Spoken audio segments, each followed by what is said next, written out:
Ladies and gentlemen, my name is Kyle Stevens, and we'll call the Board of Water Resources to order. Welcome today. It is June 16th, 2022, and we're sorry for the short delay, but we welcome everyone that is present and then those that are participating with us virtually. We I feel like I'm a little lonely up here without having Director Candace Haussenjaeger sitting next to on the right side here, but she is participating with us virtually today. We'll first begin the meeting by having the board members just quickly introduce themselves, and then invite, I'm not sure who drew the short straw, Shalane or Joel, to introduce division staff that are present. Shalane will do that. But so we'll first have the board introduce themselves and proceed from there. Randy Crozier, you introduce Shane and Daggett Rap. Jim Lemon. Wayne Anderson. Norman Johnson. Blaine Ibsen. Charles Holmgren, Bear River Basin. Thank you. And we'll note that Juliet Tennert, the representative from Salt Lake area, is not able to be with us today. And so she's excused. And Shalane, we'll go ahead and have you introduce division staff that are present. Thank you, Chairman. As stated, Director Candace Haussenjaeger is attending virtually. We also have Shannon Clow, Joel Williams, Todd Stonley, myself, Shalane DiBernardi. We have Michael Sanchez, Shelby Erickson. Sorry, there's a lot of us here today. We have Stephen Gregerson, Tom Cox. Where's Russell? Randy Staker. I believe Russell Hadley will be here. Ben Marett, Jaqueline Pacheco, Laura Haskell. Who did I miss? Marissa Egbert. Look at what I did. Sorry. Yeah, my new right hand, Marissa Egbert. And helping us out with the AV is Carmen McDonald and Paul Gedge. Thank you. Thank you, Shalane. Appreciate, again, appreciate the staff that work hard to put this meeting together, and appreciate and welcome the invited and other guests that are here that will be participating with us in the discussion of project proposals. So the first agenda item on the agenda is the approval of the minutes for the May meeting. It's in order, would be appropriate for a motion for both the briefing and the board meeting minutes. This is Norman. I'll approve that. Jim Lemon, I'll second it. Okay, Norm Johnson makes a motion to approve the minutes. Jim Lemon seconds it. Is there any discussion on the minutes? Seeing none, we'll call for the question then. All those in favor say aye. Aye. Any opposed? Okay, the minutes for the May meeting are then approved.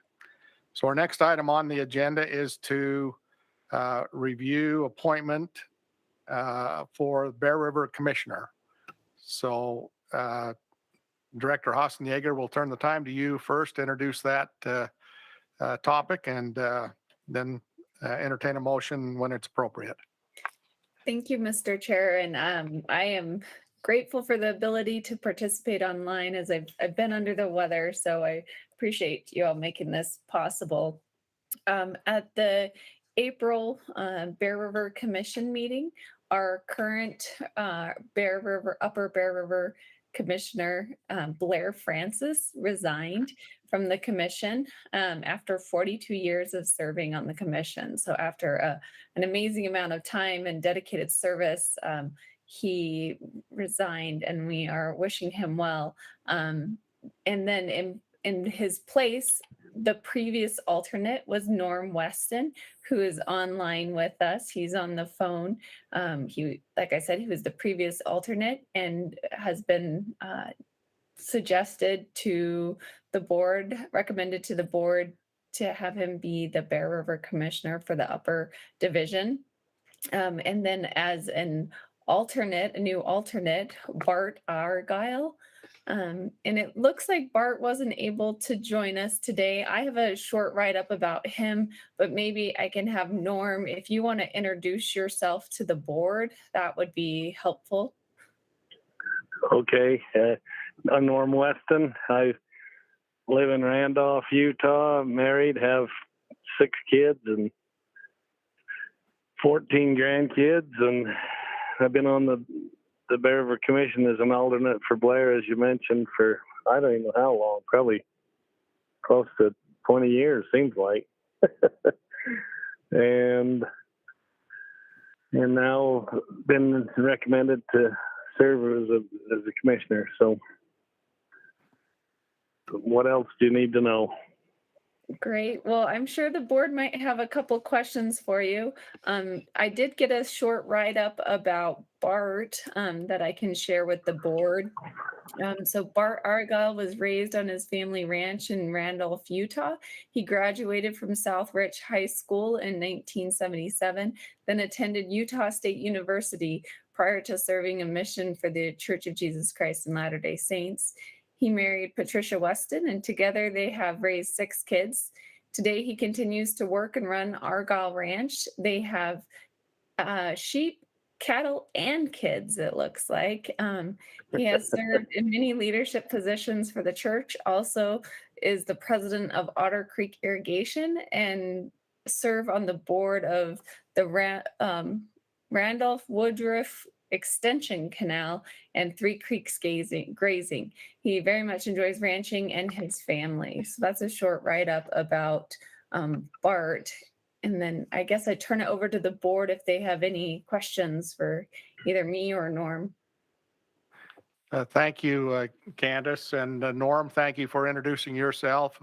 And Candace, thank you for reading the bio for Bart. And so we'll now turn to the board. If they have any questions, we'll go from there. Mr. Chairman, I have a question to ask Norm. In the bio of Bart, says he is married to Patricia Weston. Is he family to you? His his wife's grandfather would be a cousin to my grandfather. Okay. So A long ways back. distant, not close. Yeah, pretty much. Okay, thank you for that. Any other questions of Norm or? Mr. Chairman, this is Charles Holmgren, and I'd just like to add a little bit to Norm's resume. He's also been a county commissioner for Rich County for, I don't know exactly how many years, Norm, that is that? Can you tell us? 24 years. Yeah, 24 years as a county commissioner. And his wife is from Honeyville, Utah, so she grew up about 5 miles away from me. So, and the other alternate commissioner who is my alternate in the lower Bear distribution or distribution system or the Bear River Basin is Ryan Merrill, and his wife is a Weston also. So I don't know, there might be a lot of nepotism going on here on the Bear River. Yeah, Ryan's wife would be my niece, Michelle. Yeah. So that's a little background. Norm has always been very willing to sit in for Blair when he wasn't able to attend commission meetings, and is very capable of representing the state of Utah as well as the water users in the upper division of Utah. So does that mean you're the outcast because you don't have any Weston in your line? No, I don't have any Weston. Well, then you must be the outcast. I am a black sheep. Well, we won't hold it against him, though. Well, thank you for those comments and introductions. A motion is in order and appropriate to address this issue. So I think Charles, you're prepared to make a motion? Yes, Mr. Chairman and fellow board members, I make a motion to appoint Norman Weston as a Utah Commissioner of the Bear River Commission representing the Upper Division, and to appoint Bart Argyle as the alternate Utah Commissioner for the Bear River Commission representing the Upper Division. I'll second that. Okay, it's been moved and seconded by Norm Johnson. You've heard the motion. Is there any question or further discussion on the motion? Seeing none, I'll call for a voice vote then. All those in favor signify by saying aye. Aye. Any opposed by the same sign? We'll rule that motion passes. Norm, congratulations. Thank you for your past service and your continued and future service. So thank you. And Thank pass you. along our congratulations to Bart as well, in as much as he wasn't able to participate with us today. Okay, I'll do it. Okay, thank you. You bet. Thanks. Okay, we'll move to the next item on our agenda, and that is a drought update. Laura Haskell is going to present that today, and we're anxious to hear what she has to say. Other than it's dry.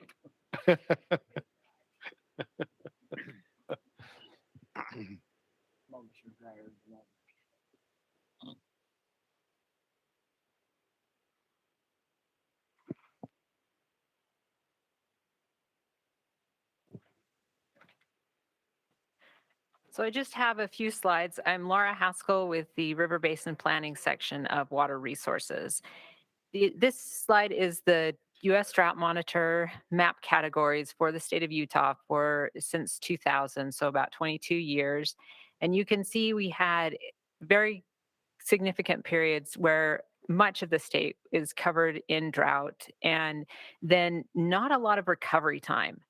And the general rule of thumb is it takes about as long to get out of drought as it took to get into drought. So we had these recurring droughts that just sort of intensified as we had one and then maybe a short period and then another. And then it just made the situation worse. And looking at this, you can tell every single county in the state of Utah had 53% of the weeks over that 22-year period in some category of drought, D1 or worse. And that was the best county was Paiute. And then the worst county is actually San Juan, and 71% of the weeks in this 22-year period were in a category of drought. So we are seeing effects of this ongoing condition here. Our reservoirs did start out this year lower than normal, as all of you know, I'm sure. We had about 25% less snowpack. And since snowpack is what refills our reservoirs, we weren't able to make up any of that we lost last year. In general, the reservoirs in the north are a little bit better shape than the central and southern parts of the state. And all of this information with more detailed information is available on our new website, drought.utah.gov. Typical reservoir pattern, I just kind of wanted to compare last year to this year. That top line that you see is the median or what's typical. The percentages are a little bit different than that 63 capacity that we showed on the reservoir slide, because this slide includes Flaming Gorge and Lake Powell. But the typical pattern is sort of that bowl shape where you use a lot in the summer, and then in the winter it's mostly stays the same, and then in the spring we do have that refill from the snowpack. And last year was just it did not follow pattern at all. Instead of having it increase in the spring like we'd expect, it started to decrease in April and decline instead of going up to refill. So that meant that this year we did start out quite low, but we did at least follow pattern where we are refilling this spring with what snowpack we had. So it's really good that we didn't have those same dry soil conditions that we had that caused us to lose all our snowpack last year. And then I'll just kind of end with this seasonal forecast, which is that they are expecting high chance of a hot summer, which is unfortunate because then we do have the increased evaporation and increased use. Plants need more water and things when we have that heat, but it is expected to have pretty much normal precipitation. So at least we're not hot and dry because we've been through that and we don't want to do that again. So not great news, but that's what I have. Are there any questions? Thank you, Laura. Are there any questions for Laura? We were hoping that at this point in time, we would have been able to receive a more favorable drought report, but it is what it is. I've noticed I've had opportunity to be on the Wasatch back a little bit, and have noticed that with some of these rains that we've received, it did green things up, but that's kind of a two-edged sword that going to turn hot and dry, and then we're going to be faced with the increased possibility of fires. And so we just have to continue to pray for rain. Yes, we do. Okay. Miss Rain. Thank you. Thank you. Okay, we'll go into the project phase discussion of our agenda. And the first project is RE 458, City of South Salt Lake. This is in Juliet Tennert's area, but she is not able to be with us today. So Jaqueline Pacheco will present that project, and we'll go from there. Chairman, Mr. Chair. Oh, just raised go your hand, and I don't know if it's about the same thing I was about to say, Candace. Let me first say, we received no online public comments about anything. So, but Candace, if you have another comment, go ahead. that was it. I didn't know if we need to ask for public comment on the commissioner item. Yeah, there was no public comment online for any item at all. I hope that blanket statement works for you. Well, then we won't have opportunity to have Randy after each time say that. So, and I apologize as chairman of not asking that question during those discussion items. But given the fact that there have not been any, we won't need to ask that question on others as we proceed ahead. And so with that, Jaqueline, we'll go back to you and for the discussion on the City of South Salt Lake.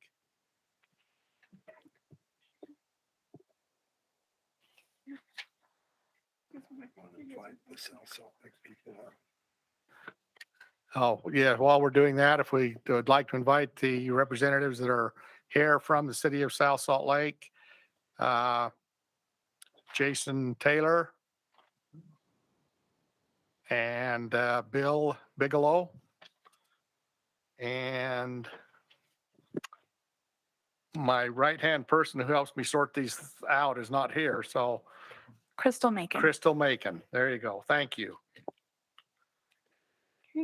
Mr. Chairman and members of the board, the City of South Salt Lake provides culinary water to approximately 26,000 residents through about 2,500 residential connections. Their water distribution system consists of about 50 miles of water main lines, 7 million gallons of water storage, 3 wells, and 3 pump stations. Their aging water system with many unlined cast iron pipelines contribute to red water issues in the system. There are currently 3 active wells, but only 1 is in operation. Their wells, the Davis well, 700 East well, and 300 East well yield 3,000, 1,200, and 500 gallons per minute, respectively. The 700 East well is offline for repairs due to the well casing, and the 300 East well is not being used due to frequent red water problems. Rapid growth has occurred in some areas due to high density developments. The applicant is in need of an additional water source to meet the city's needs, especially during peak demand periods. So the primary project is to develop a new well pump station and an iron manganese treatment plant. The applicant is requesting that any funds remaining from the primary project be applied to a secondary project to replace the cast iron main lines. They are aware that the funding is not sufficient to replace all the lines. However, they do not want to exceed $8.5 million in board funds. The remainder of the lines would be replaced over time and they would be financed by the applicant. Here is a map of the wells that are depicted in the blue circle, and the inactive wells are in a black square. A well study is currently in progress. And they will consider where they're still considering the well sites. So the actual location for the proposed well is still pending.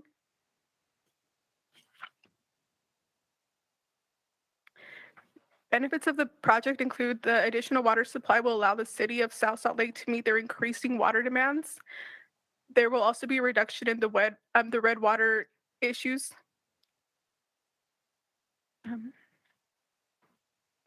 So the recommended cost sharing repayments are $8.5 million from the board and $1.5 million from the applicant for a total of $10 million. Staff recommends the board authorize 85% of the project cost up to $8.5 million and that the bonded indebtedness be returned at 1% interest over 30 years with annual payments of approximately $342,000, includes reserves. That is staff's report. Thank you, Jaqueline. We'll turn time to the representatives that are here from South Salt Lake. If you have any additional items you'd like to add to what Jaqueline presented.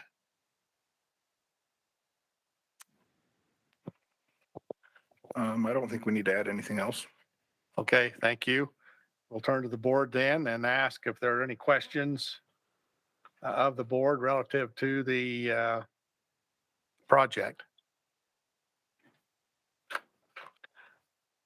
I'll ask the same one I asked in an earlier briefing meeting, and that is, Jaqueline, I think you answered that question, and I asked the question as to where the difference would come from based on they're requesting, 85%, and you indicated that the remaining projects would be phased in and then would be self-funded from this point forward. Is that correct? Okay. And it looks like we've had an error with our system. So at least the screen up there has gone blank. The ones on our screen are not. So with that, seeing that there aren't any other questions, with a motion is in order. And since Juliet is not present, I think, Blaine, you're prepared to make that motion. Yes, Mr. Chairman, this is Blaine. I would like to make a motion that the board authorize 85% of the project cost up to $8.5 million and that the bonded indebtedness be returned at 1% interest over 30 years with annual payments of approximately $342,000, including reserves. Okay, that's the motion. Is there a second? I'll second that. A second by Norm Johnson. Any further discussion? Seeing none, we'll call for the question then. All those in favor say aye. Aye. Aye. Any opposed? Same sign. Seeing none, no opposition, we'll rule that the motion carries. So South Salt Lake, thank you for coming today and look forward to your project. So thank you. Thank you.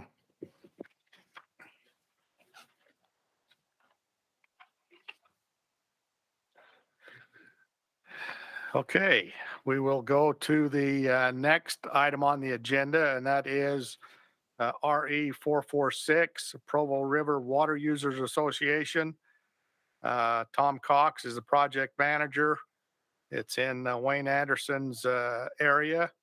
We'll invite Tom to come forward, as well as representatives from Provo River. And if I can get those sorted out here.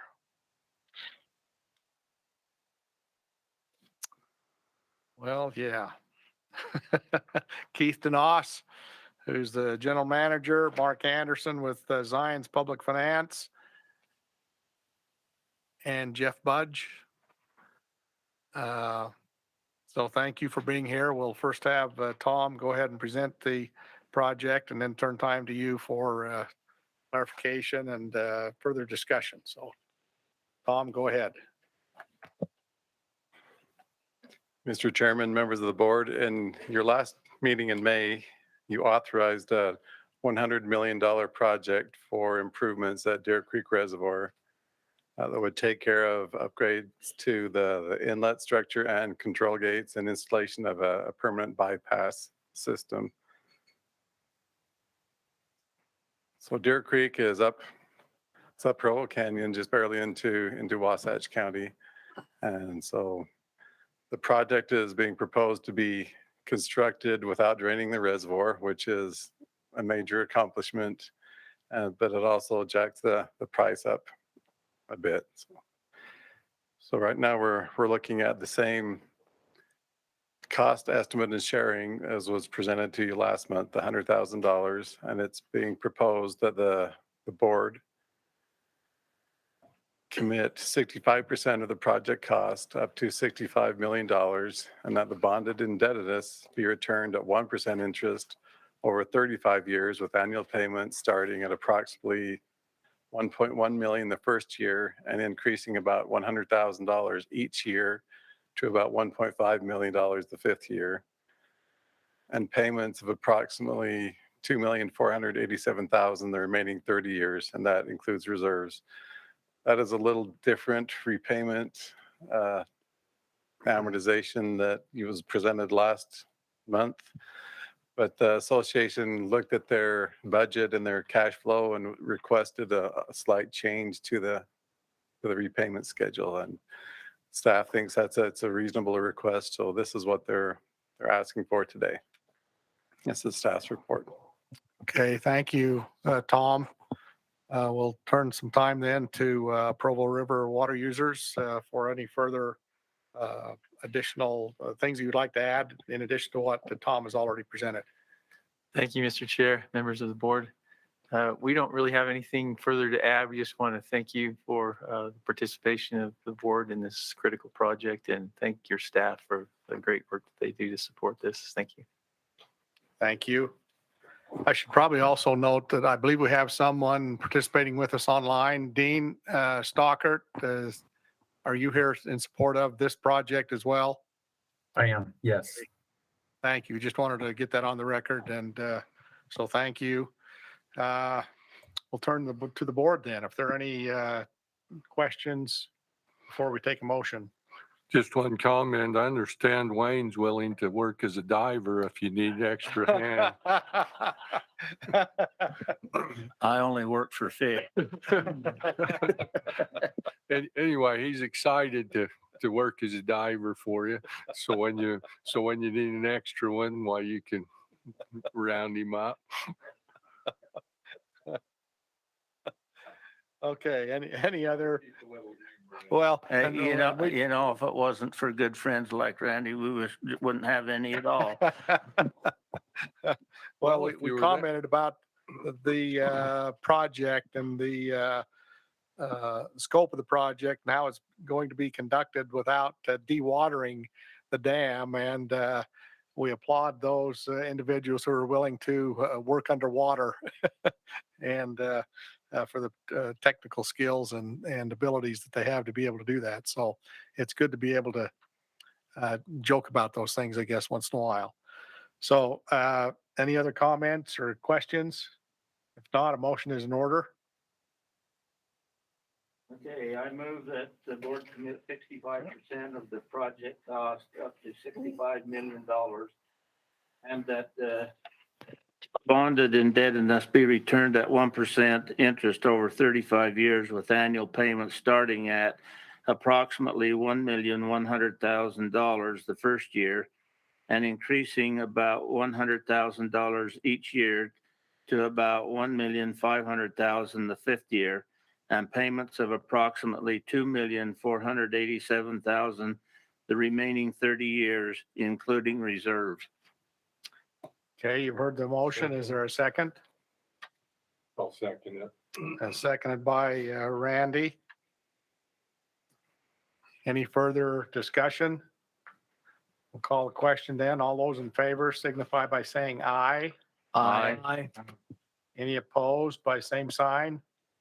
We'll rule that that motion passes, and we look forward to good things happening with Provo River water users and the Deer Creek project. So thank you. Yeah.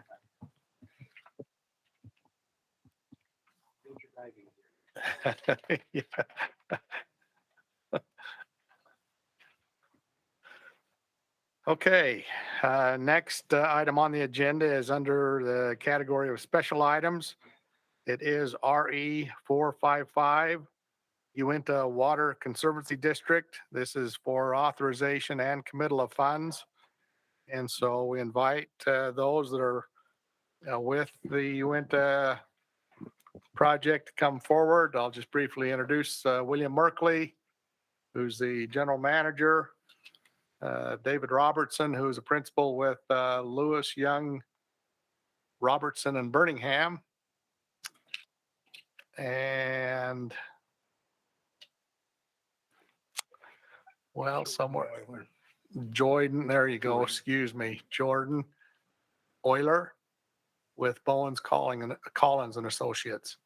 So thank you and welcome. We'll first turn to Ben Marett to give the presentation, and then to you folks for any additional comments and discussion that may need to take place. Ben, go ahead. Thank you, Mr. Chairman. I'm going to jump around here a little bit. The applicant, Uintah Water Conservancy District, manages and operates the vernal unit of the Central Utah Water Project. They deliver wholesaler irrigation water from Steinecker Reservoir to about 15,000 acres of agricultural land throughout Ashley Valley via the Steinecker Service Canal, which you see here highlighted in multicolors. In 2016, the applicant initiated a project where they are going to pipe and pressurize the length of the canal. At that time, approximately 3.3 miles of the canal were piped at approximately $10 million. The applicant has worked with the board on 2 projects previously. In 2008, the board committed approximately $1 million to the applicant to install a pump station. And in 2009, the board committed approximately $4.5 million to install the Green River pump plant, the regulation pond, and a pipeline. And these funds, the first project has been paid off. The second project is scheduled to be paid off in 2036. If you look at the map I have here before, the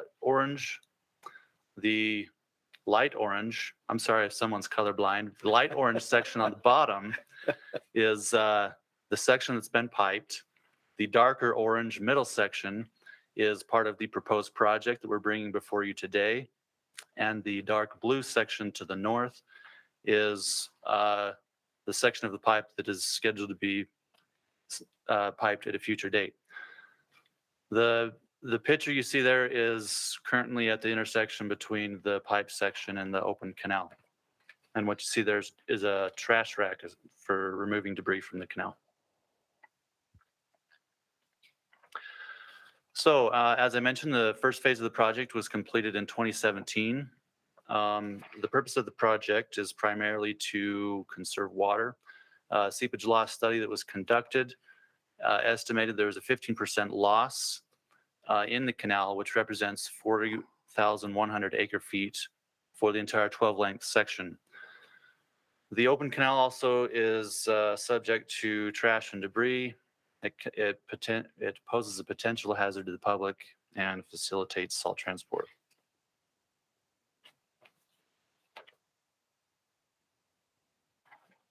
Here's another picture I took of the open canal. It's quite large, as you can see there. It's back in February when we actually had a little bit of snow on the ground.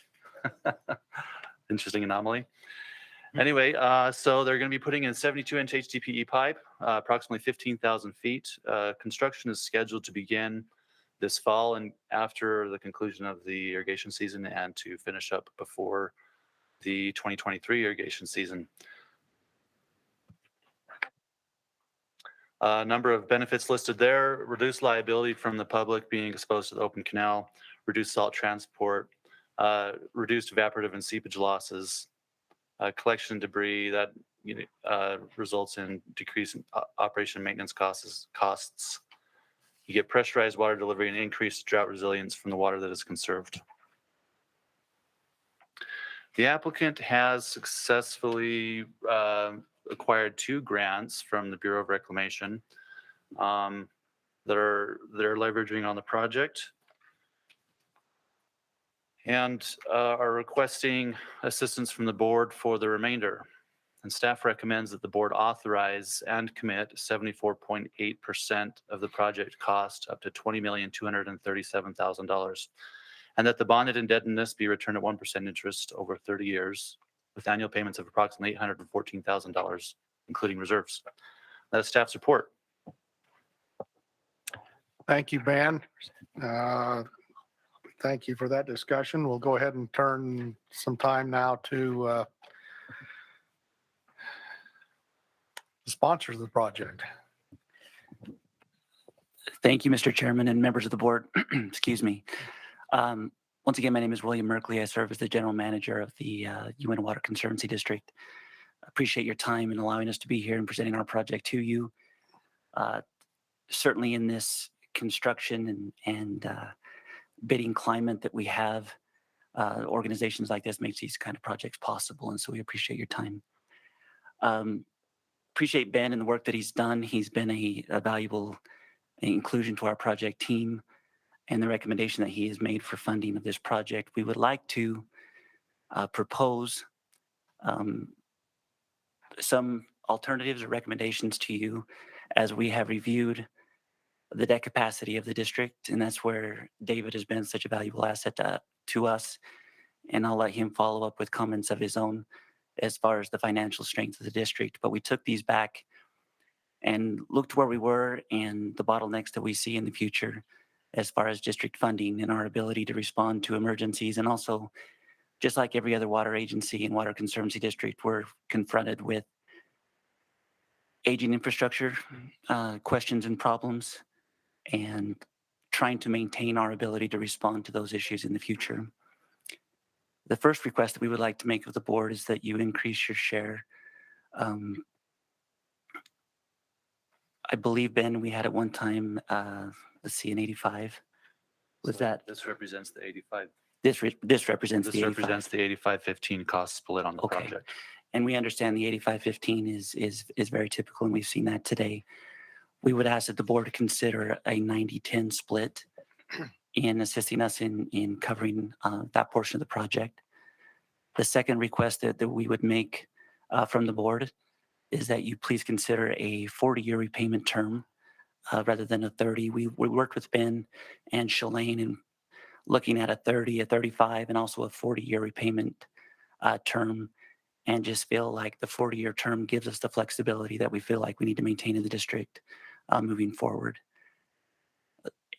And the third request, and I apologize for hitting you with so many different alternatives here, is that we do a structured repayment that for the first 10 years, we cap the payments at $450,000 a year, plus our reserve. At the end of that reserve payment, which is that 10 years, then we have 5 years, assuming that we've been putting $65,000 a year into a reserve. It would be 5 years of $515,000 a year. And then at the conclusion of that 15-year period, then we take the next 25 years, assuming a 40-year repayment, to complete the payoff of the indebtedness. The reason for that is Ben mentioned that we have the Green River pumping plant, which is due to be paid off in 2036. And that is, at that time, we'll be paying roughly $450,000 to this board per year. And once that payment is finished, the resources of the district will be improved substantially, and we can take on that increased debt. And so those would be our requests, and we sure do appreciate your consideration. And David, if you have anything you'd like to add. Good afternoon. David Robertson, Financial Advisor to the district.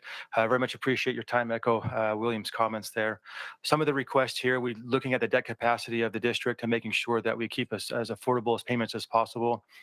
Some of that goes into not only what debt capacity they have, but also retaining some flexibility each year for just the annual capital projects that the district has just to maintain and keep up their system up to par.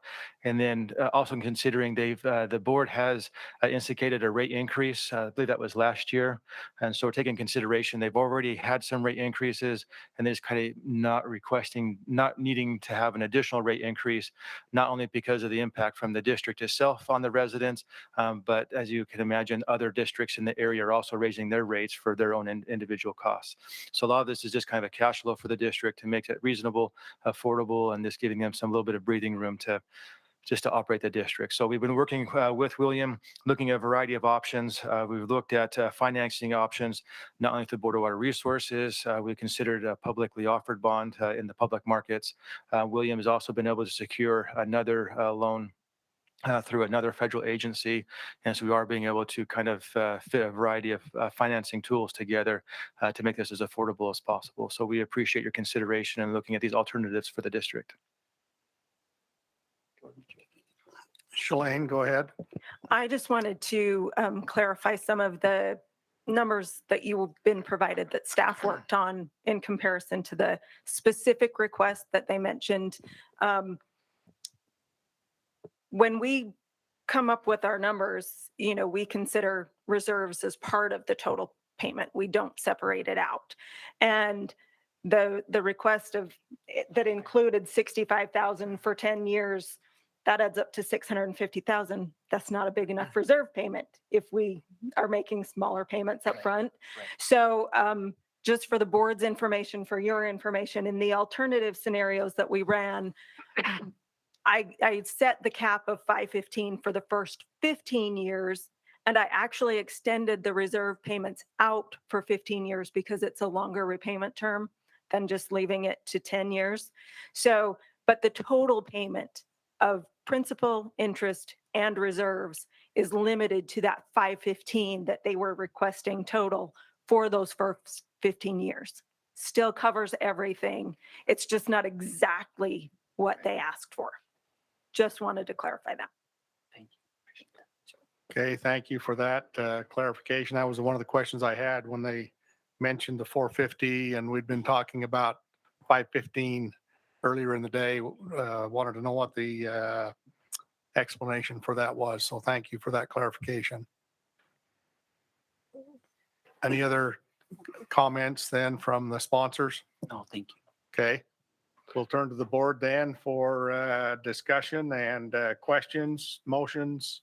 We'll have a motion when it's appropriate, but we'll have a discussion first. I just got a question. As we discussed this project a little earlier, it was anticipated, if I remember correctly, that there was $4.5 million of grant money from NRCS that was anticipated into this project. Can you enlighten us on that? Yes, thank you, Randy. So back in 2017, the district was awarded funding through the NRCS Rural Conservation Partnership Program. And the Staniker Service Canal Enclosure Project was one of 8 participating projects. Since that time, we have been working with the NRCS through the watershed plan process, which frees up that money to be spent on these participating projects. Recently, we have run into some difficulty with the authorization of that watershed plan, and which puts into question whether or not that $4.5 million will be made available to us. And so we felt like going forward, we had better plan on a worst case scenario and make sure that we had the funding in place so that we could sign contracts, not only to purchase pipe, but also to hire a contractor. And then still working with the NRCS to try to secure those funds. But they were just shaky enough that we felt like we needed to pull them out of the request that I made to Ben and make other plans.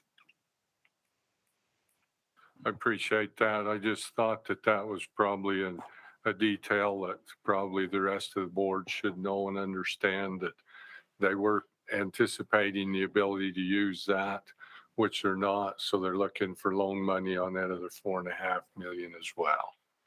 As a follow-up question to that, then what happens if that money does come through? Then what does that do to this funding scenario and project? And that's a question that I've had as well. And I believe we would probably want to work with Ben and this board on how to make Ben, I'm not sure even what's appropriate. Is it an advance payment on the bond, or how does that work? If you guys, we would address that issue when it came forward. If there was additional grant money that was granted towards this project, this money would already have been bonded for, and I don't know that that would necessarily have implications for this bond. It could. I better let Shalane talk at this point. Well, and every scenario is a little bit different, but depending on what had been released to you, I don't expect that we're going to put all of the board funds into an escrow account right up front. Right. We'll probably do this one in incremental advances as the project progresses. And if that's the case, if it comes to a point that all our funds aren't necessary, we just won't provide them. And yeah, it'll count as a prepayment. Of course, prepayments on bonds come off the back end Right. rather than the front end. So you don't get a lot of benefit of it up front, but it would shorten your repayment term by that same amount. I understand. So No, thank you. And one other item that we might discuss with the board is this is the next phase in a very large project, and we actually have our design. Jordan is the design engineer for the entirety of what we consider Reach 3. The project that's before you now only goes into the very first stretches of that Reach 3. And so we have another chunk of the project that's designed and is included in that NRCS watershed plan. Ultimately, if those funds were made available, we could work with them and perhaps go out to bid for the next section of the pipe, probably next year, hoping that the bidding climate is a little more favorable to us. So if it's not going to be used on this project, we still have the flexibility of completing the next important phase of the project to the entirety of what Jordan has designed. Okay, thank you for that clarification. And One other question. I understood that you did open bids. What were you anticipating and where did they come in at? So we had two sets of bids that came in. First was for pipe material, and that was on June 1st. And then on June 9th, Jordan, is that correct? We had contractor bids come in and we bid it in three different phases. We bid what we consider Reach 2. We asked for prices accordingly. And then we did the project that's before the board now, which is Reach 2 and 3A. And then we also asked the contractors and the material providers to look at the entirety of the project, which is Reaches 2 and 3. And the selection based on how the bids came in and the financial strength of the district and our ability to repay was that middle project 2 and 3A, which you have before you now. As far as the final engineer's estimate on the project, if we look at the entirety of it, I think we were off it was a $36 million project, and Jordan was within about 300,000. And so we felt pretty good about his efforts. And yeah, we came really close to what the engineer's estimate was. The only problem was that Jordan had put a 25% contingency in his final estimate, and the contractors gobbled that all up. So but that was to be expected in the climate that we're in. Well, and I understand you also have a fuel clause in there, so that contingency is probably closer to zero than not. Yeah. Yeah, on advice from the design engineer and also our attorney, we put in a price escalation clause for fuel and a couple of other materials to give some comfort to the contractor that we were willing to work with them. But Jordan structured an indexing around that so that it couldn't just run rampant. I would like to mention to the board that the cost estimates that you see right here in front of you represent the bid that was received. The lowest bid that I believe the district intends on accepting. Is that correct? And also that, what was the other? what was it? No, this represents the bid that was received, and so this cost estimate should be quite precise. Also, the staff, as staff, we include our own contingency on top of what was submitted to us. So even though the engineer's contingency may have been gobbled up, so to speak, there is some additional contingency built into these costs. Appreciate that. Thank you, Ben. And Ben has worked hard, and Jaqueline, and would like to thank them for the work and effort that they've put into trying to help make this work. It's a good project, as well as William and the rest of you appreciate it. So with that, I'll be quiet and let the other board members ask if they have any other questions, or turn it back to you, Mr. Chairman. Questions? Go ahead. Mr. Chairman, I have a question for them. What do you anticipate your annual capital cost to be on capital projects? Going into the future, you say? Yes. Mm-hmm. I don't know that we have put a number to, I mean, we go ahead and maintain a capital project reserve in the district. We try to budget anywhere between $100,000 and $400,000 a year to be put into that project fund. That's a restricted account that can be used for any unforeseen issues with the infrastructure of the district, because we not only operate the Vernal unit of the Central Utah project, but also the Jensen unit, which is Red Fleet Reservoir, if you're familiar with that. And then, as we mentioned, we have the Green River Pumping Project, which is another service area that requires quite a bit of attention. But we have tried diligently to incorporate not only appropriate O&M rates in our service contracts, but also replacement reserves. And so those monies are collected based on the number of shares on all of our project areas, and those are put into restricted accounts every year.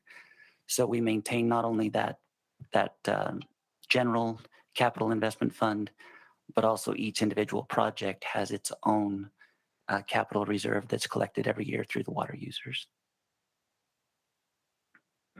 And if I could add a little bit to that. So after going through the district's pro forma, looking at total revenues, they are able to use their property taxes to offset a lot of their expenses.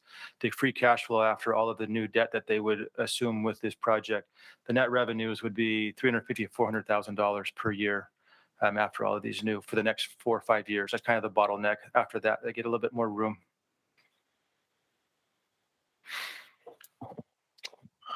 Okay, I'm just trying to, I'm trying to think through some of the scenarios we've been discussing, and trying to make sure that you have enough room left on your end of things to cover any contingencies that might come up. And so I guess that's why I asked the question of how much capital reserves or how much capital expense you expect on a yearly basis. So thank you. Okay. Any other questions? Mr. Chairman, Go ahead. were there any salinity control funds available, or did the project not qualify for salinity control funds?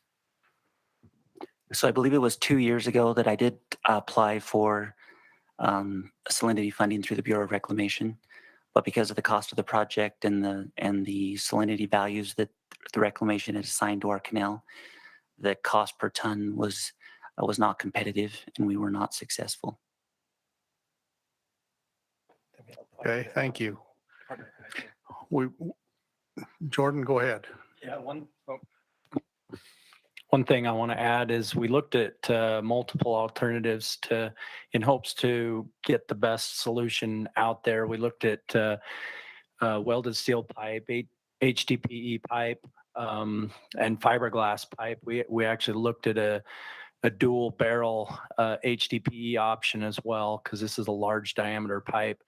And so we bid multiple alternatives and let the contractor and the pipe suppliers decide what is going to be constructed in the end. It ended up being a single barrel HDPE pipe.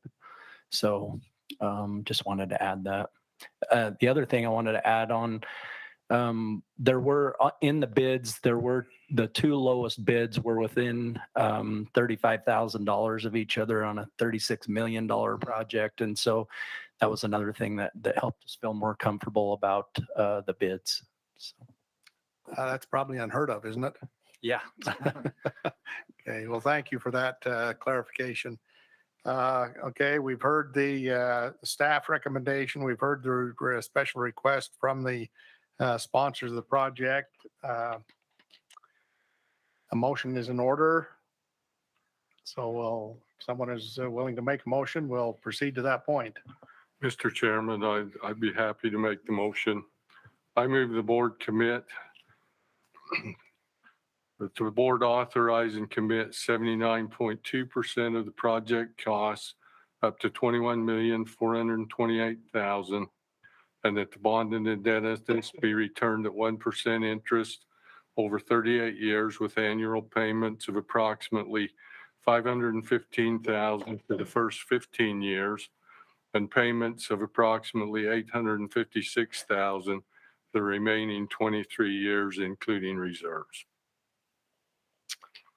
Okay, that's a motion. Is there a second? I'll second it. Seconded by Wayne. Is there further discussion?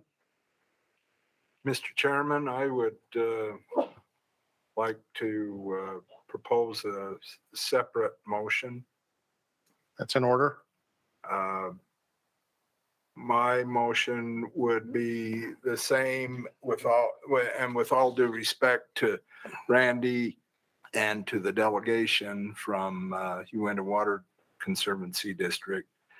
I would make the motion that the board authorize and commit 79.2% of the project cost up to $21,428,000, and that the bonded indebtedness be returned at 1% interest over 35 years, and annual payments of approximately $515,000 for the first 15 years, and payments of approximately $977,000 for the remaining 20 years, including reserves.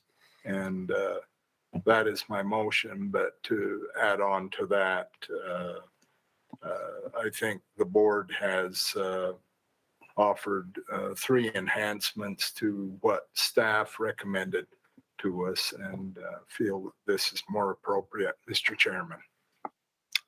Okay, that's a motion. Is there a second? Mr. Chairman, this is Blaine. I second Okay. Charles' motion. So the substitute motion has been made and seconded by Blaine Ibsen. Any discussion regarding the substitute motion? Mr. Chairman, I just want to mention that the reason I seconded the first motion is that I feel that it, based on what they anticipate they may need for their capital improvements, capital projects, and so forth, to make sure that they can maintain the system that they already have. I feel that maybe they could use just a little more room, a little more flex. And so I think that it's appropriate to give them just a little more room. Thank you. Any further discussion? If not, I'll call the question on the substitute motion. I won't repeat it because I don't have it in front of me, but basically the term is difference in the number of years. 35 versus 38. Okay. All right. All those in favor of the substitute motion signify by saying aye. Aye. Aye. Maybe I should ask by raise of hands.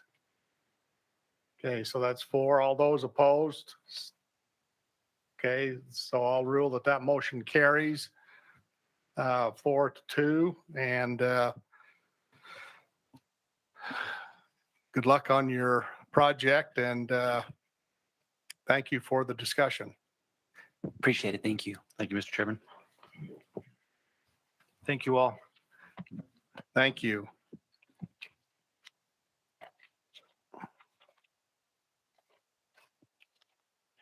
Okay, we'll move to the next agenda item, and that is RE 447 Draper Irrigation Company. It's expansion of scope discussion. This is in Salt Lake County, and it is in Juliet Tennert's area. And again, noted that she is not here. We'll ask Russell Hadley to make a presentation, and then there is a representative, Steve Cunningham. Okay, Mr. Chairman, Steve Cunningham was here at the beginning of the meeting. The company was not required to be here today because they weren't requesting any change in terms Okay, of what the board had committed. so you let him go home. No, I think he basically wanted to thank the board for your support. Okay, But thank he you. had it tied in with a meeting to water rights, and he scheduled that meeting for 2:00. So he had Okay, to go. very good. Thank you for that clarification. Okay, in June of 2021, the board committed $1,402,500 $1,402,500 to the applicant to install approximately 4,800 feet of 6-inch PVC pipeline and 73 meter boxes and service appurtenances. The applicant already owns the meters that will be installed as they were purchased as part of another project. They received 10 bids on that project, and the low bid was very favorable. Therefore, that project will be under budget by about $700,000. The applicant is requesting to use this remaining money for a separate but similar project southeast of the current project. The proposed project would include replacing about 2,300 feet of lawn and garden main lines and installing 20 meter boxes in the Summer Downs subdivision. And this is similar to the previous project. Some old lines were placed in backyards and they're falling apart, leaking and getting broken. And so they want to move those out to the street. And they will install these new lines and meters in the parking strips and streets. Okay, the total cost of this proposed project is approximately $950,000, and the applicant has funds available to pay for the difference. Staff recommends the board allow the remaining funds to be used to replace the main lines and install meter boxes in the Summer Downs subdivision. That is staff's report. Okay, we've heard the discussion and the staff recommendation. Questions, comments from the board? Seeing none, a motion is in order. I'll make that motion. Thank you, Norm.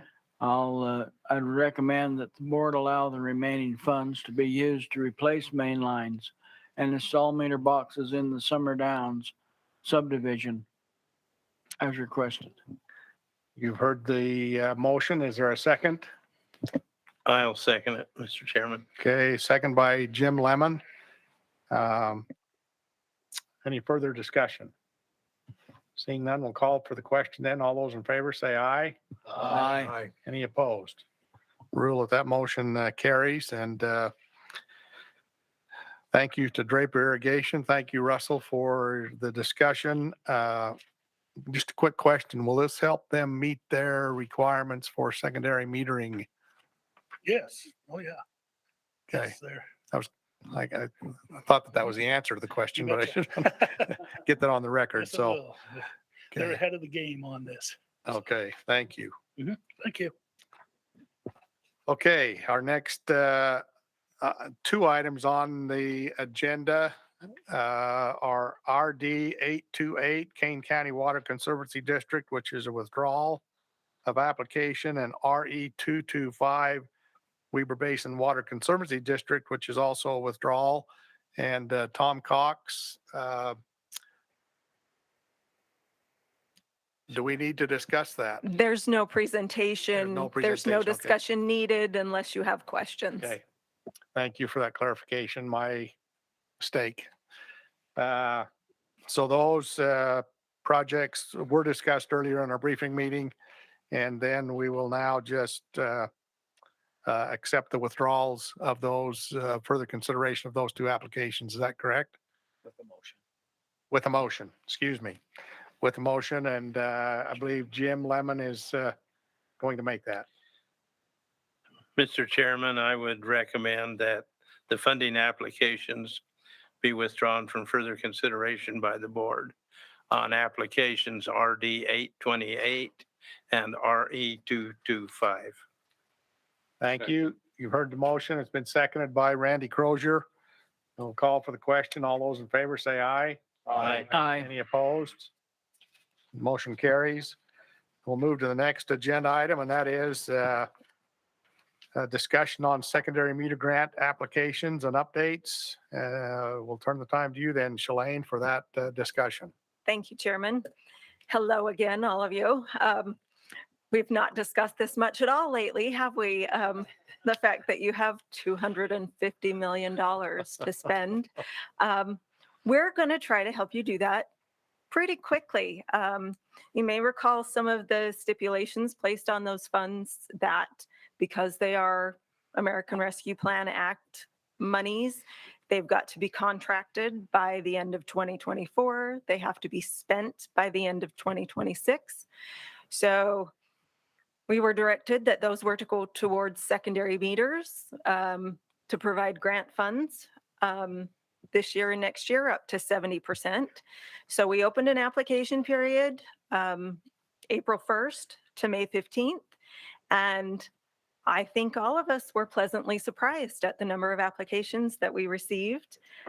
We have this little tool. I didn't publish anything because I don't want anyone thinking this is gospel. This is just raw data we use.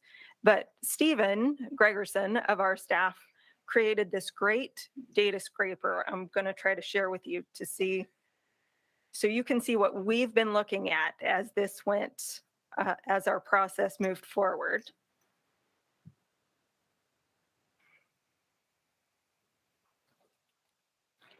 To summarize what we were receiving.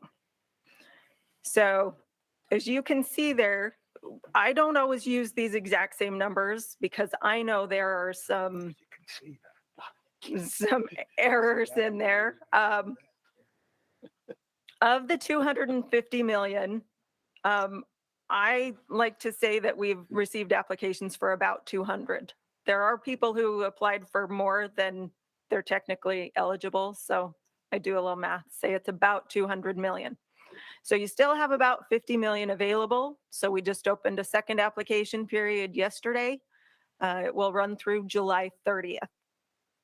But we received about 70 applications. Of those 70, over 40 requested board loan funds in addition to the ARPA grant funds. The total of that is almost $60 million. So we're really going to help you spend your money here. And our plan is to now get staff working on these. They'll get out and verify the information that's been provided in these applications, making sure they're eligible. We received some applications that we don't think that they are because we can't find that they're a company. We can't. One of them even told us their tax ID number was NA. Well, you're going to have one if you're going to receive government funds. So these are the things that staff will be working on before we bring them to you at your August meeting. But we do plan to have a lot to present to you. I think we got a little more than we, I mean, some of us, I think, knew we'd get a lot. Others, we weren't quite so sure. But 200 million in 45 days, I think was pretty significant. So we will have those reports ready for you at the August meeting. We're going to be doing very little else for the next little while. Hope you're all okay with that. And I am happy to answer any questions you might have. Yes, Randy. So if I understand right, it's a 70% cost share Right. on the 250 million that's available. Yes. So we're looking at another 107,000 possibly of loan money that people may be requesting to go along with this. Would that Well, be- we're allowing them to request up to 85% of the non-grant portion. So we're still making them provide a little bit. Okay. And we allowed them to apply for both at the same time. Right. They had to fill out 2 separate applications, but we allowed them. And so most of the ones that want loan funds have asked for them.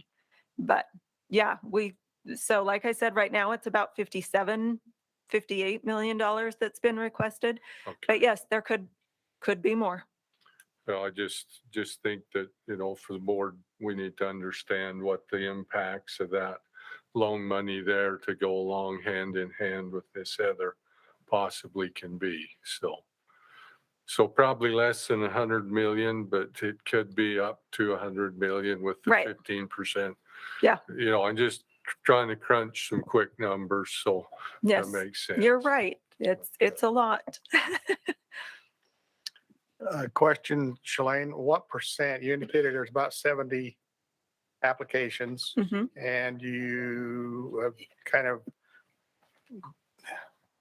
been able to predetermine, for lack of a better word, some of those may not meet the eligibility criteria. What percentage of those 70 applications Are might fall- eligible or are not. are not? Out of those 70, probably only a few, I would say less than a handful, will not actually be eligible.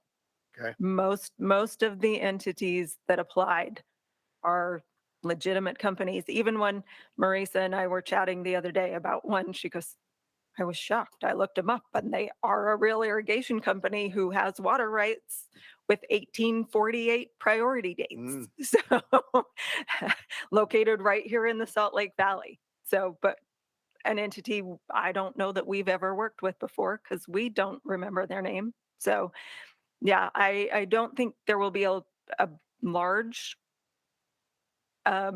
disqualification, probably less than a handful. Okay, then I have another question. I mentioned earlier that I'm aware of that, Department of Ag had received $70 million for ag optimization projects, which are irrigation companies and canal companies and, Right. and the like. And maybe I'm answering my own question as soon as I say that. That's in the form of grants as well.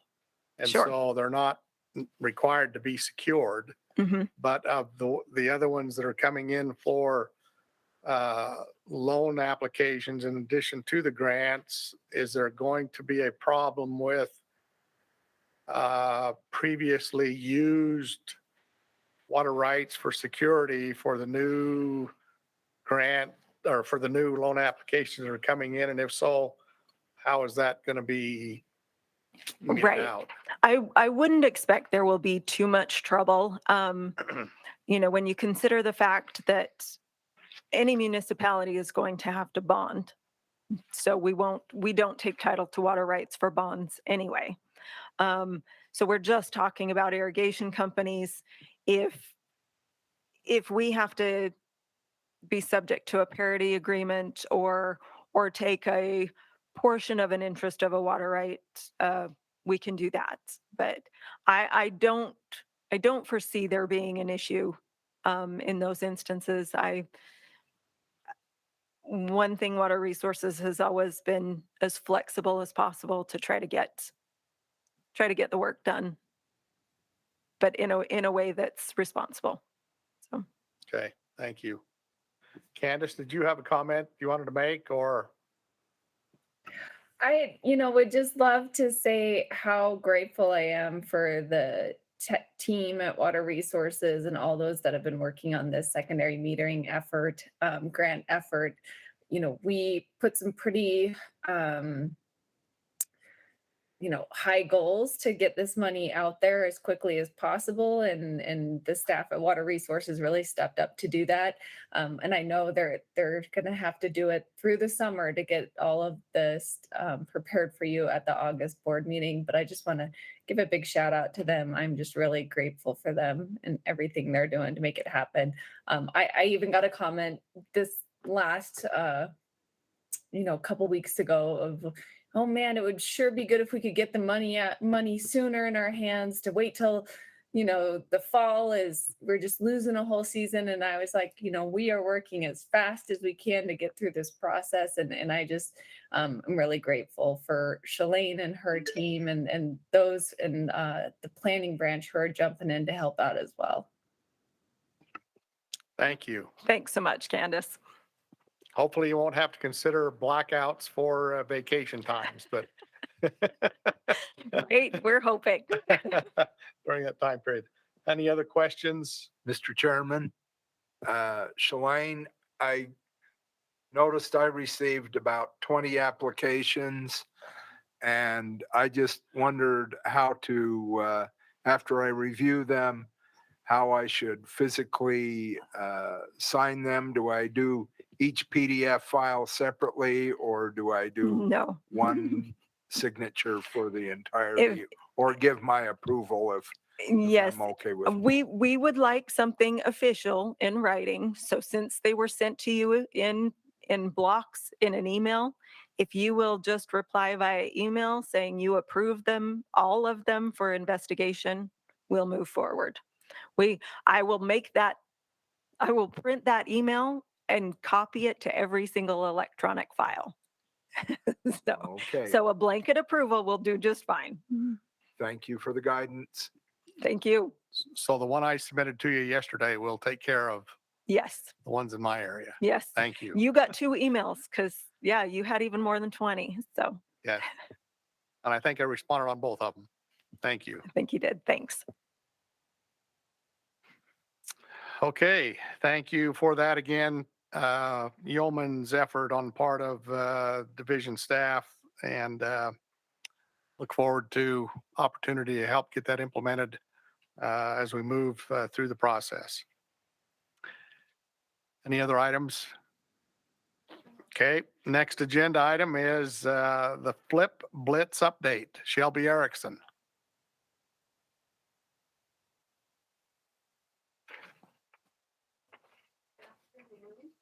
I'm Shelby Erickson, and I'm a water conservation coordinator at Water Resources. And I'm just going to give you some background and then an update on our Flip Blitz that took place last month. So Flip Blitz is a one-day landscape makeover campaign. The whole idea is to remove grass and replace it with water-wise landscaping. So some background, it's a promotional campaign. The goal is to get more examples of water-wise landscaping in neighborhoods and in cities. We did our first Flip Blitz last year in September, and then the second one took place last month. Just to highlight some information from last year, it was a smaller Flip Blitz. It was the very first one. We did 4 park strips, residential park strips. We had partnered with landscape professionals that volunteered their time to help us with their expertise. We received about 100 applications in just a few days. And those were filtered out and ranked based on some criteria. We got our top 4 applications. Each of those volunteer landscape professionals were assigned to a property. They did a site visit, checked for any issues that we could have. We had a ton of planning, lots of preparation, weekly check-ins, and then we also had awesome Division of Water Resources staff that showed up to do a lot of the heavy lifting on that day. So the day before we cut the sod, this is our other conservation coordinator, Josh Zimmerman, using the self-propelled sod cutter. It was not very self-propelled. It took a lot of muscle. We were very sore the next day. And then the day of, it was a lot of hard work. So rolled up the sod. We dug down about 4 inches of the dirt, added some topsoil. The plants were placed, installed the dirt lines, and then finished off with mulch. Some pretty pictures for you, some befores and afters.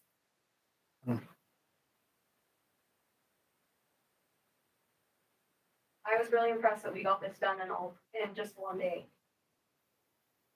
So this year we decided we wanted to expand Fliplet, make it even bigger than those 4 residential park strips. So this one took place last month on May 19th. And we ended up partnering with water conservancy districts, cities, and counties throughout the state.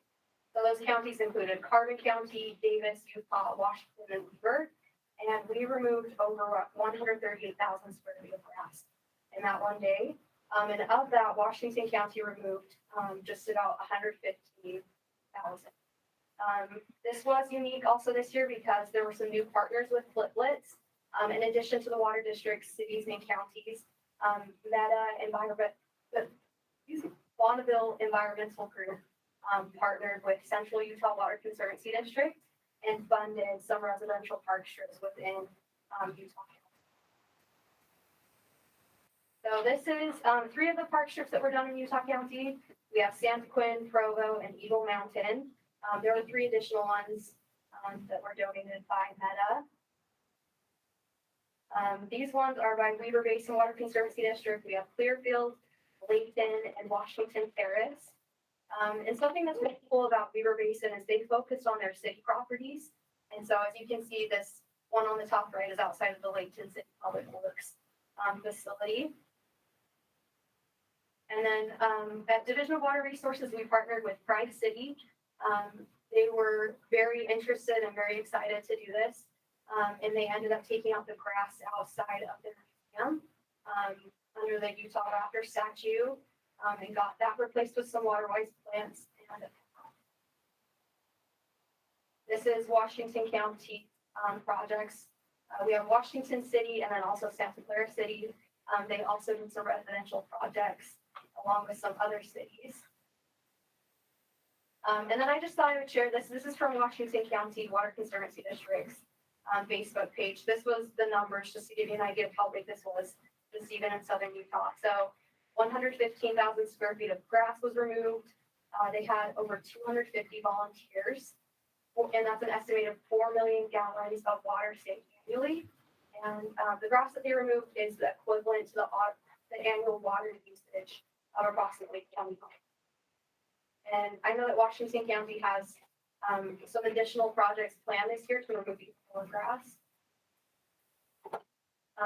This statistic was provided by our public information, Michael Sanchez. This is the kind of media attention that we received on Fliplets. And you can see it had the audience reach of over 100 million, publicity value of over $360,000.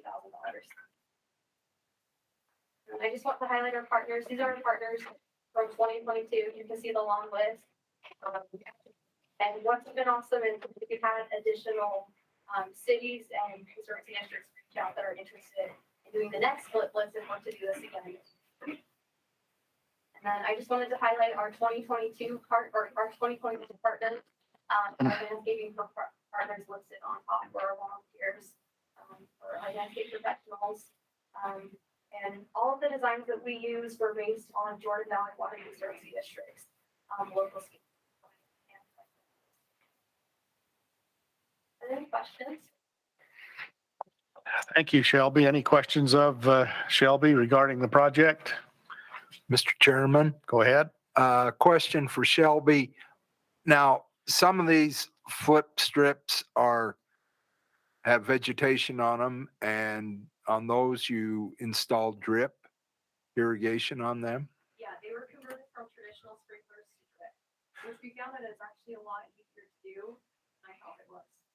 Oh, really? Yeah. Well, maybe I should take a class from you. Okay, thank you. Just one comment. If you could remove trees, they're probably almost as bad or a worse influence than just the grass. As I stood up on the side of the mountain up here with Dennis Strong one time as we looked out across the Salt Lake Valley, he made the comment to me when the settlers came, there was very few trees in this valley, and now it's just a sea of trees that's out there. Big water suck. Yes, they do provide shade, and I'm as guilty as anyone. I have huge black willow trees that surround my home, but they also suck a lot of water. Okay, thank you. And thank you, Shelby, for that report. Will that continue on this coming year? What's the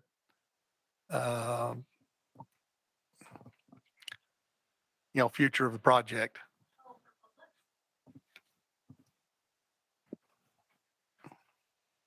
Yeah, so I mean, we did one in the fall, we did one in the spring, and this is something that I think we're definitely interested in continuing. So I would say, Candace, maybe to be determined, but there's a good chance.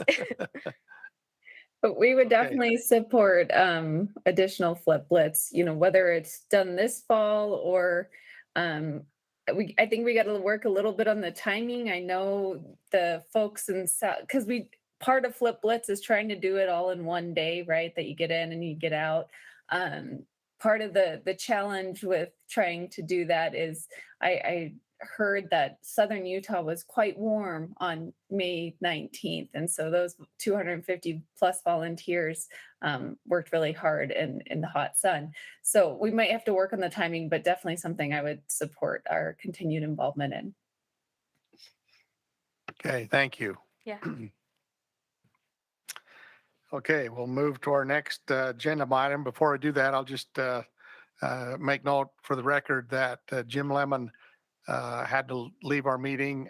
He had to catch a flight back to southern Utah, so we excuse him. We still have a quorum to conduct business.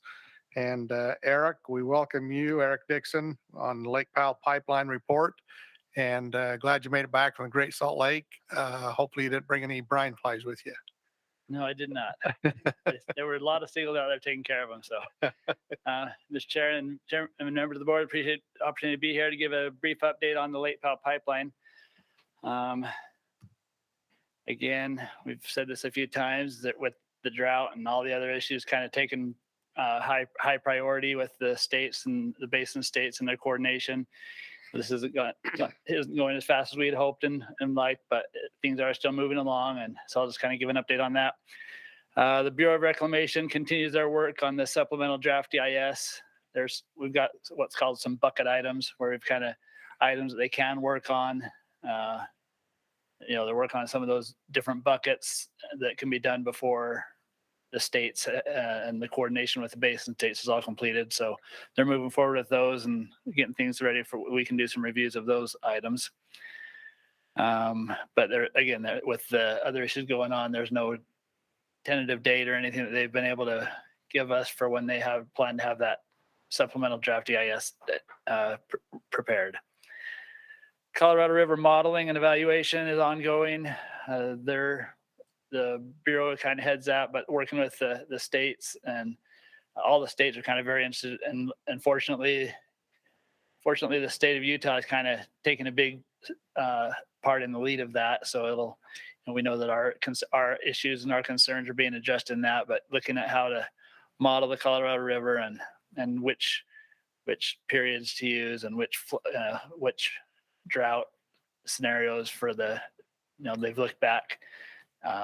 They got some new stuff where they're going back a couple thousand years, looking at the beyond tree rings. They've got other methods that they can look to see, how does it with the drought we're in compare to what we've seen in the past. So, and how to model and evaluate what's coming up for future potential. Public outreach and education. Stuff's going on in the division, and then also the district. They've been putting a big emphasis on this because with things kind of slowing down and their demands still going up because people continue to move into St. George area, they're putting a lot more emphasis and focus on conservation. And you saw that they were a big part of the flip blitz. So they've got education and outreach going on and working with the cities to put ordinances into place for new development and things to help reduce the amount of water needed. And one of those things that is kind of a new item on your agenda here you might be excited to see is we got a new item here is the evaluation of the Lavercan Hot Springs. Just kind of that's been looked at in the past. It's kind of coming to a little more forefront of the situation now.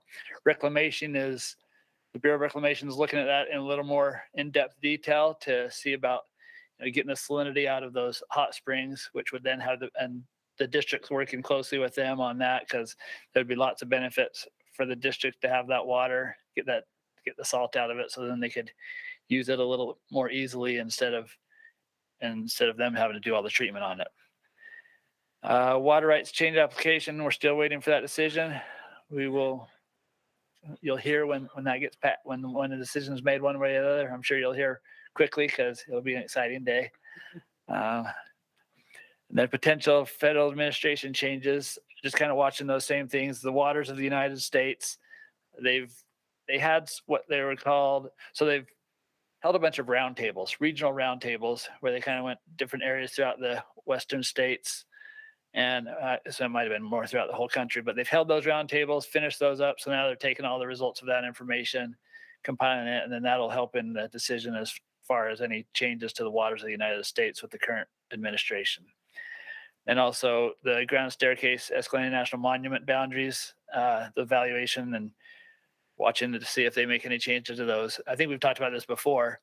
When Lake Powell pipeline started, it was when the staircase had a bigger boundary, and then it got shrunk down, and they're looking back at maybe putting it back close to what the original bigger boundary was. So we don't think there will be any major impact since it was kind of designed when it was under that. I mean, the design started when it was under that scenario.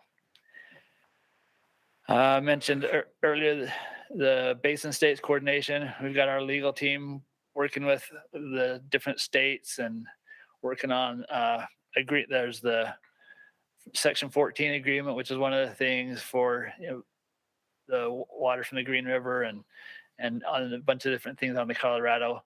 But in their emphasis has been on the drought, and they've finished up some of their big meetings with the drought DROA. I don't remember what it stands for right now because I got a screen on me, but drought. Remember drought? Say that again? Drought response operation. So they had some major meetings that tied into that last month. So those are kind of wrapped up, and hopefully it'll free up some time with the Basin states to see if they can get a little more emphasis on the issues that will tie into the Lake Powell pipeline. Additional permits are the ones that we've talked about in the past. The Section 14 agreement, BLM is preparing a historic properties treatment plan, the Army Corps 404 and Utah 401 permits, and then the Fish and Wildlife Service biological opinion. All of those just kind of on hold until things move forward enough that they can make some final decisions on that.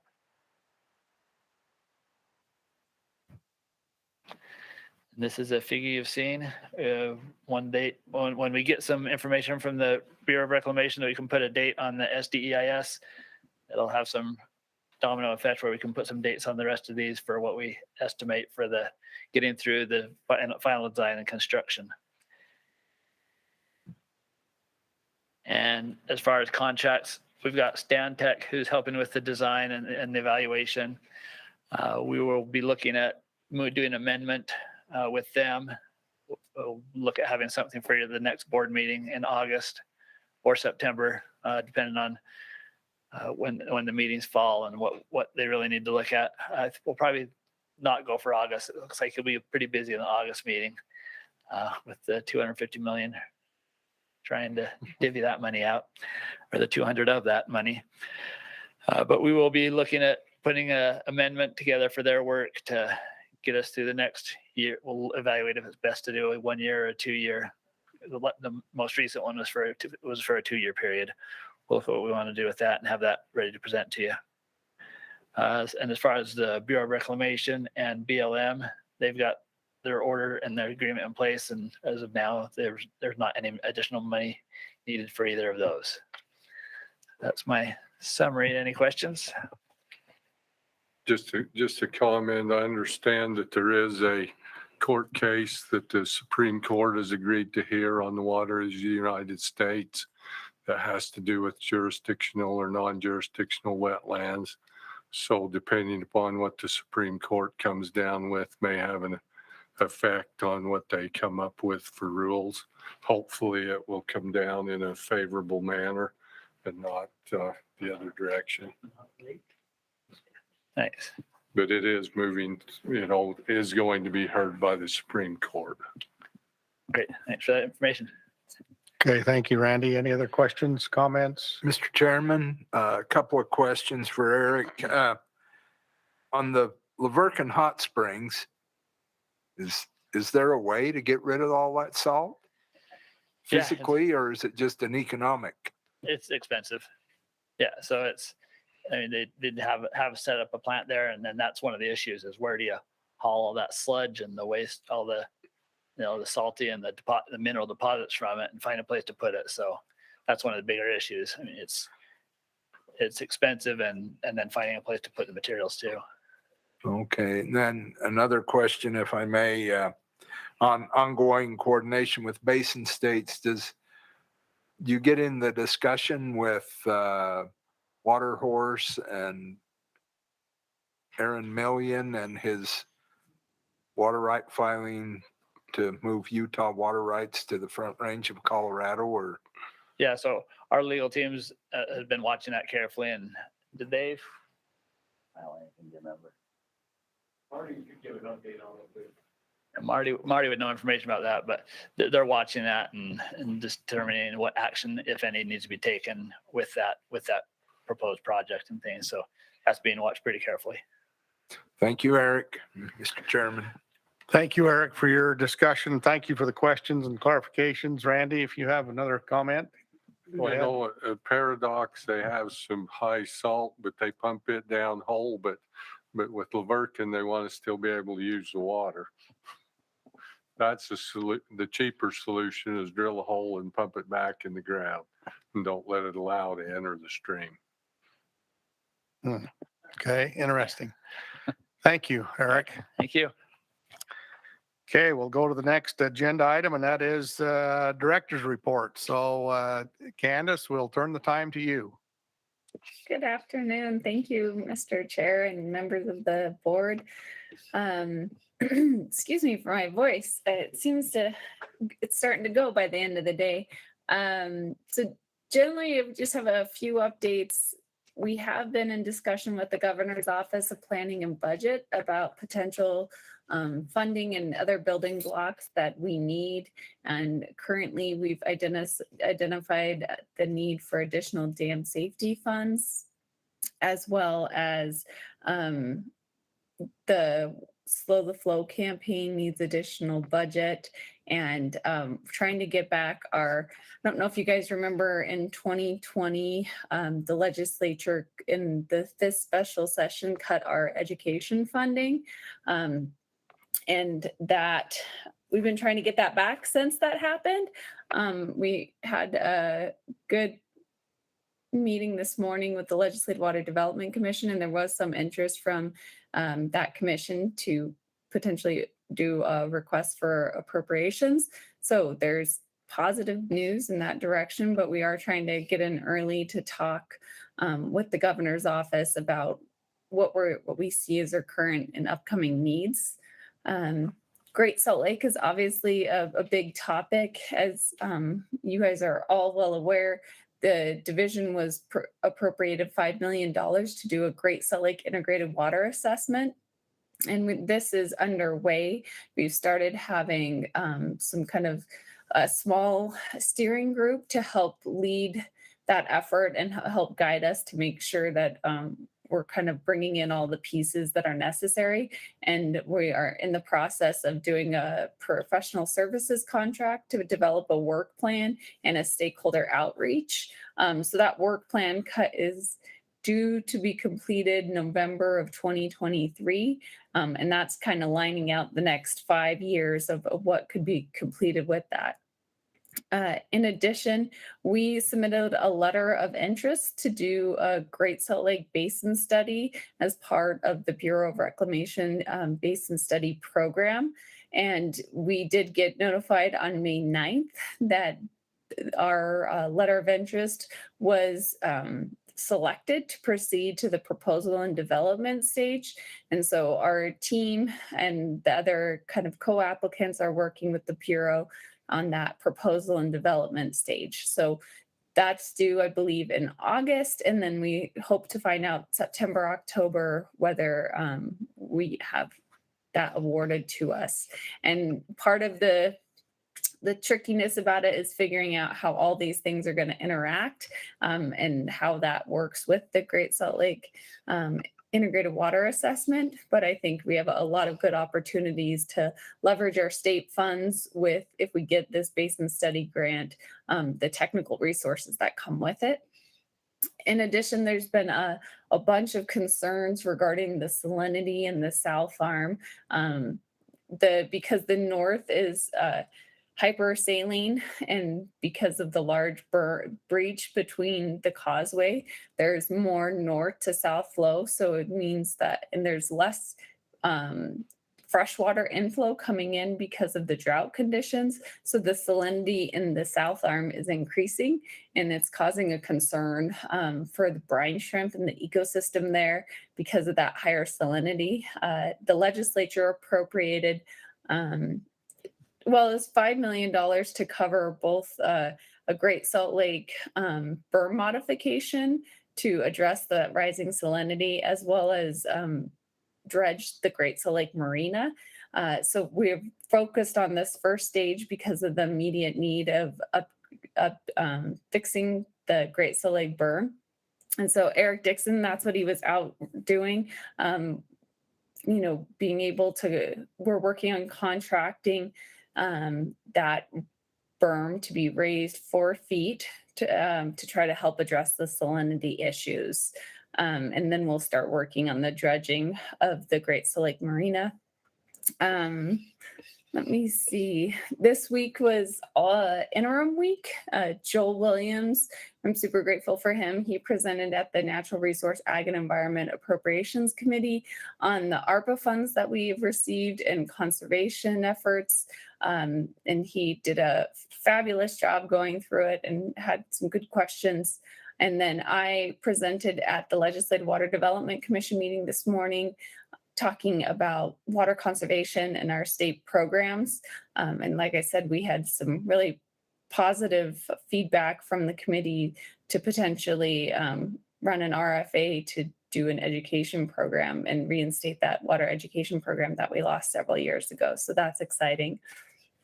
We are also getting ready for this fall to have our first Utah Growing Water Smart workshop.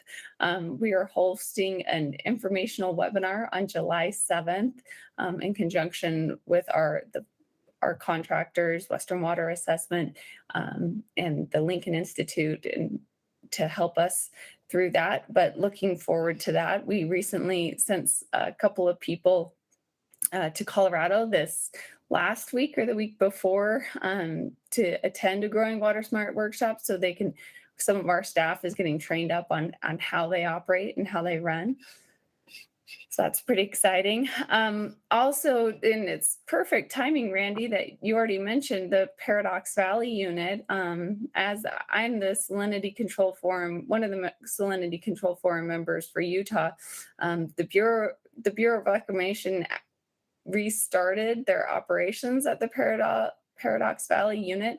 They had paused them for several years due to seismic concerns. And that unit is really important because it really provides a crucial salinity control on the Colorado River system. So they're doing a 6-month test at a reduced capacity to gather data and to help guide future operations decisions. The big concern is we don't want to cause any additional seismic activity in the area. So is there a safe amount to be injected? And then some other things. So as we talked about at the last board meeting, the DROA operations were underway.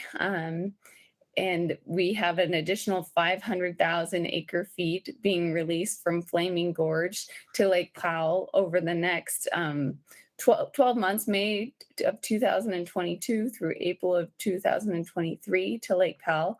And this volume was added to the spring periods by increasing the larval trigger study plan So for a 7-day period, there were flows of 86,000 CFS. So there was quite a big spike. And that, it had passed. That was the first week of June about. So that is underway. We also got information that Reclamation's Commissioner Camille Touton announced the need for cuts to use between 2 to 4 million acre feet in 2023 to protect Lake Powell and meet elevations given the last inflow projections. The announcement came on the heels of a Friday meeting between Reclamation, the lower division states, to discuss the dire forecast. So this was given at a committee hearing, and I think the commissioners are all going to have to figure out how to accomplish that and what that means for each state.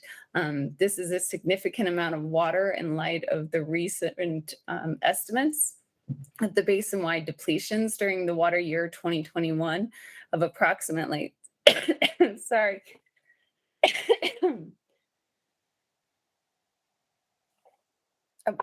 approximately,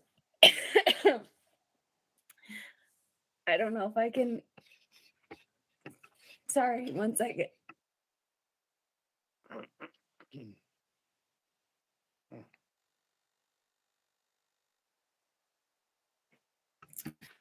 Okay, let's try that again. I'm almost done. Of approximately 13.5 million acre feet was used. About 10 of that was in the lower basin in Mexico, and about 3.5 for the upper basin states. And that was all with a natural flow estimate of approximately 6.3 million acre feet coming into Lake Powell. So pretty dire circumstances still on the Colorado River. And that's the end of my report. Sorry.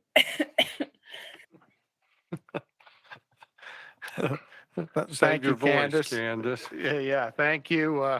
Your voice does start to wear out, but we appreciate your efforts and thank you for that update. What other information were other staff members going to present under the director's report? Joel, were you going to give an update on legislative interim meeting? That was mentioned in the briefing meeting earlier today. And then something about a water smart workshop. Candace is not able to speak with us presently, so you'll need to fill in. Don't die on us, Candace. We're all rooting for you here. She just can't talk. She's not gonna die. We happy to kind of report on the meetings this week. The appropriation subcommittee this morning, or not this morning, that was this Tuesday morning. That meeting was kind of focused on what are we doing with the ARPA funds, and so we gave them an update on the secondary metering, and I think they were pleased to know that those applications are in, and there's going to be, we're working on getting money out the door. I think they were encouraged to hear that, and also the update on Great Salt Lake that you've heard, and then also a little bit of talk about the turf replacement program, which is the one we have been working on, but we have the least progress, I think, as far as like being able to say the money's about to go out the door, because we've been working with the districts and working with legal counsel and trying to come up with a solution to have a program that'll work well with what is already taking place and not be something that causes additional confusion in the state. And so that's requiring a little bit of additional effort. Thankfully, our message all along has been, we'll try to have something by the fall. And so we've been using that consistent message with people, even though it might be frustrating for some. As soon as the bill passed, we had people immediately calling, what do I got to do to get this turf replacement money? And we said, well, we're working on something. We'll hopefully have something in place by fall. So we've got that email list that people can subscribe to. And we've been getting the word out on that so that they can be notified of updates there. And then the meeting this morning, Candace did an excellent presentation. I thought it was great to have a meeting of the Water Development Commission, but all 2 hours was focused on conservation and all of the efforts that are going on in the state. So we had Candace present, Bart Forsyth from the Jordan Valley Water Conservancy District, and he said that he was representing the northern districts, probably central Utah and Weaver Basin as well in his remarks. And he did take a lot of questions, and there was quite a bit of discussion. And it's such an interesting time to see where we're at, where everyone is on board and pretty open-minded to what are we facing here as a state with a growing population and a ongoing drought and reservoirs that are low. It's gotten everyone's attention, and it's interesting to see how it's changed the discussions a little bit, to have ideas being discussed that we didn't used to hear of things that people plan to do to reduce their water use. And that goes for residential to agricultural to commercial and institutional, and it's so encouraging to see many things that we thought, oh, maybe someday, and now it's a lot of it that's happening, and kind of our hand has been forced by the situation, but it's neat to see the progress that's occurring there and people working together to find solutions. And so that was, if somebody is passionate about conservation, I might encourage them to go back and watch the video of that meeting. It ended up being about 2.5 hours, but it was very enlightening, focusing on water conservation in the state and hearing from some of our lawmakers and other water professionals in the state, and some good discussions that occurred there. So that was a good meeting. And I think that's one of the takeaways I've noticed as we talk about drought is there's people coming together, reaching across, no matter your political views or what, that it's just something that everybody can agree on, that water is vital for life, and we need to do what we can to try to preserve water for all of our uses in the state. And so that's what I would how I would summarize the interim meetings this week. And then I think Shelby might be able to provide a update on the Water Smart workshop.